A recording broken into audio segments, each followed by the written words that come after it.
lived in a basic 2-story house in a very small village with only about 100 people. Every year, on the 4th of July, our village had the fireworks show and all the people went to the community park to watch it together. But I couldn't go that year because I had just recently broken my arm, and the doctor told me not to go to any public places for about a week, which I was really bummed about. Just to give you a basic layout of our house, our living room was connected to our front door. If you keep walking forward, you would have got into the kitchen, take a left from there, and that's where my room was on the first floor.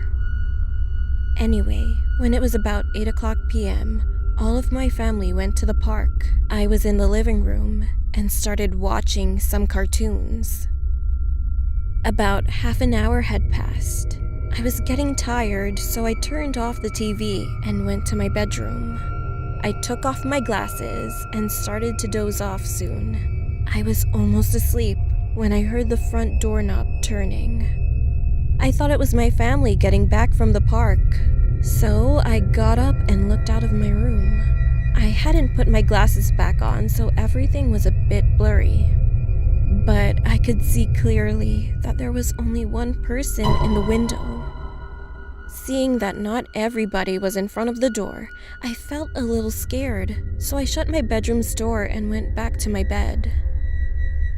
But then, I heard the door open and then close. I immediately noticed that I didn't lock the door, which my mom had asked me to do before she left. I wanted to punch myself. Then I heard a faint voice say, "Hello, is anybody home? I have some candy. I can give it to you if you want. Just come out of the room that you're in." I quickly got off my bed and hid under it. I tried to be as quiet as possible, but because of my arm, it hurt so bad that I started crying. At the time, I didn't have a cell phone, so it was impossible to call the police. The man was walking towards the kitchen. Soon, he opened my room's door, and I covered my mouth to not make any noises.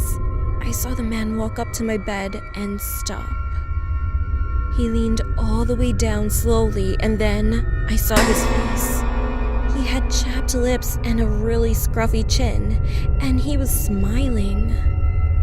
My heart dropped. I hit my arm on my bed frame when he grabbed me out from under my bed, and next, he made me stand up. He said, "Why don't you come with me? I have lots of candy at my house," which made me so scared. I couldn't move or say anything but just cried while he stared at my face. He then picked me up and started carrying me outside. I kicked and screamed. He tried to get in the white van. He tried to open the door and I managed to fall loose and landed right on my back in the grass. I got up as quick as I could and made a run all the way to the park.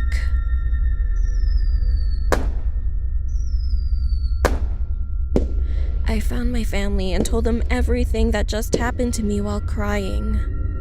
My dad called the police as we got in the car to go to the hospital since I felt so much pain in my arm. All that I remember was I had woken up in a hospital bed with a different colored cast on my arm. After that, we got home and the police were still there. They caught the man under my bed. They said that he was probably waiting for me to come back home. He actually had a criminal record of pedophilia, sexual assault, rape, and murder. The police said that he had escaped 2 days ago and they've been looking for him since. My family has moved to a bigger town since then. I hate to think about what might have happened if I wasn't able to get loose of his grip.